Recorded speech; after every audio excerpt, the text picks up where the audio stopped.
د طالبانو له لوري د کرزیو عبدالله د بندیزونو دوام. ولایتي سفرونو ته کرزیو عبدالله اجازه نه لري. دوستانو په سلامونه مو هرکلی کوم. خبریال ویبپاڼه تر دې وړاندې یو شمېر سرچینو د ملي مصالحې د پخواني مشر عبدالله او مخکیني ولسمشر حامد کرزي په اړه په چې اوس په افغانستان کې د راپورونه خپاره کړي او دوی داسې ښودلې وه چې په خپلو کورونو کې نظربندي ولې د دوی سرچینو دا چاره نه تایید کړه او نه یې رد کړه.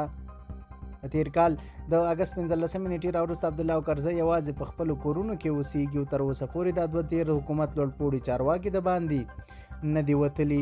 یو شمېر سرچینې وایي چې دا دواړه مقاومونه د حقاني شبکې تر مستقیم لاندې دي او هیڅوک هم په اسانۍ سره دوی سره نشي کتلی. سرچینې زیاته کړې چې یوازې هغه ودانۍ چې کرزي عبدالله پکې اوسېږي د دوی د کسانو واک دي. نور ټول امنیتي ساحو د طالبانو تر جدي کنټرول لاندې دي. تر اوسه پورې کرزي او عبدالله د طالبانو د دې فشار په هکله خبري کنفرانس کې وویل چې تمه ده چې جرمني ته ولاړ شي، ولې سفر یې لغوه شو، خو د سفر د لغوه کېدو جزئیات یې ورنه کړل. پر همدې مهال د عبدالله د سفر په هکله چې هند ته یې درلودی هم طالبانو اجازه نه ده ورکړې. ویل کېږي عبدالله غوښتل هند ته سفر وکړي، هلته له خپلې کورنۍ سره وګوري، ولې طالبانو ورته ویلي چې باید دې سفر نه ونه کړي او خپله کورنۍ راوغواړي. د سرچینو په حواله کرزي عبدالله ته نږدې کسانو دا رد کړې ده او نه یې هم منلې چې له دوی سره داسې چلند روان دی.